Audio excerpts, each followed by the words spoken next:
जम्मू कश्मीर के पंपोर में पिछले 24 घंटे से आतंकियों के साथ एनकाउंटर चल रहा है। आतंकी ईडीआई नाम की सरकारी बिल्डिंग में छिपकर फायरिंग कर रहे हैं। कल 2 जवान जख्मी हुए हैं। आतंकियों को खत्म करने के लिए आज कमांडो ऑपरेशन या बिल्डिंग उड़ाने का फैसला हो सकता है। रात में करीब 12 बजे और 2 बजे 2 बार भारी फायरिंग की आवाज सुनी गई। तो सरकारी बिल्डिंग ईडीआई में आतंकी छिपकर फायरिंग कर रहे हैं और रुक रुक कर फायरिंग की आवाजें सुनाई दे रही हैं।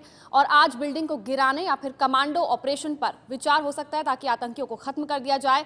8 महीने पहले इसी ईडीआई बिल्डिंग में 48 घंटे तक एनकाउंटर चला था, जिसमें आज सभी आतंकियों को मार गिराया गया था।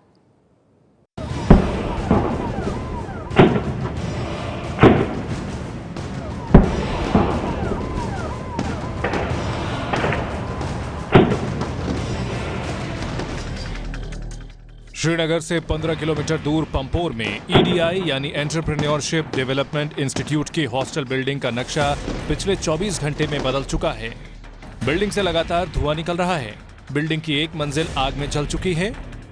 शीशे से सजी बिल्डिंग रॉकेट लॉन्चर और ग्रेनेड से तार-तार है। रह रहकर अंदर से फायरिंग हो रही है। बाहर खड़े सुरक्षाकर्मी उनको जवाब दे रहे हैं। कल सुबह 6:30 बजे के बाद से बिल्डिंग आतंकियों के कब्जे में है। शक है कि बिल्डिंग के 7वें फ्लोर पर 2-3 आतंकी छुपे हो सकते हैं। बिल्डिंग के अंदर मौजूद होने का सबूत है। बिल्डिंग के अंदर से हो रही है फायरिंग में 2 जवान जख्मी हुए हैं।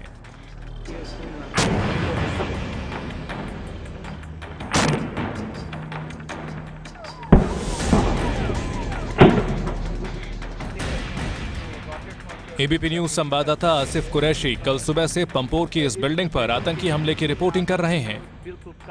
कल सुबह 6:30 बजे 3 गोलियों की आवाज सुनने के बाद से पंपोर के इस इलाके में सिर्फ गोलियों और धमाकों की आवाज ही सुनाई दे रही है। 16 घंटे से ज्यादा का समय हो गया है इस मुठभेड़ को शुरू हुए और अब भी मुठभेड़ खत्म होने का नाम नहीं ले रही और अंधेरा होने वाला है। और यहाँ पे जो है सुरक्षा बल इससे पहले ही इस मुठभेड़ को खत्म करने के लिए लगातार इस पे जबरदस्त गोलीबारी कर रहे हैं। और आप सुन सकते हैं कि बड़े धमाके यहाँ पे हो रहे हैं और जो धमाकों की आवाज है दूर दूर तक सुनाई दे रही है। ईडीआई की बिल्डिंग इतनी मजबूत बनी हुई है कि ग्रेनेड और रॉकेट लॉन्चर झेलने के बाद भी दीवारों को कुछ नहीं हुआ है। मजबूत दीवारों का फायदा आतंकियों को भी मिल रहा होगा, तभी वो ग्रेनेड रॉकेट लॉन्चर से अटैक के बाद भी बचे हुए हैं।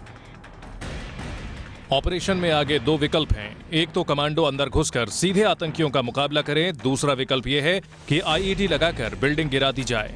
फिलहाल अभी किसी विकल्प पर अंतिम फैसला नहीं हुआ है। ये प्लान भी बनाया जा रहा है कि क्या इस पूरी बिल्डिंग को आईईडी लगाकर धमाके से नीचे गिरा दिया जाए, क्योंकि अगर ये मुठभेड़ ज्यादा चली तो सुरक्षा बलों को ज्यादा नुकसान हो सकता है। इसीलिए जो सुरक्षा बल हैं वो ज़्यादा से ज़्यादा फायर पावर का इस्तेमाल करके यानी रॉकेट लॉन्चर्स और ग्रेनेड की मदद से मिलिटेंट्स को एक कोने में ले जाकर जल्द से जल्द जो है कमांडोज को अंदर भेज के इस ऑपरेशन को खत्म करना चाहते हैं। पंपोर में ईडीआई बिल्डिंग की इस सड़क पर 24 घंटे से सिवाय सुरक्षा बलों के किसी और का आना जाना नहीं है।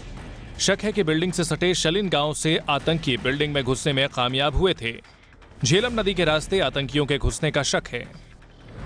ईडीआई की हॉस्टल बिल्डिंग में 60 कमरे हैं। किस्मत की बात यह है कि आतंकी हमले के समय कोई छात्र नहीं था, सिर्फ एक कुक था जिसने आग लगने के बाद दमकल कर्मियों को बुलाया था। दमकल कर्मचारियों पर फायरिंग के बाद ही आतंकियों के होने का पता चला। नीचे के 4 फ्लोर पर ऑफिस चलता है। ईडीआई की इसी बिल्डिंग में फरवरी में भी आतंकी हमला हुआ था। 48 घंटे तक 3 आतंकी बिल्डिंग में छिपे रहे थे, लेकिन अंत में मारे ही गए थे। ऑपरेशन में 5 सुरक्षाकर्मी और 1 नागरिक शहीद हुए थे। पाकिस्तान पर सर्जिकल स्ट्राइक के बाद कश्मीर में आतंक की चौथी बड़ी वारदात है। नौगाम, बारामूला और लंगेट में भी आतंकी हमले हो चुके हैं।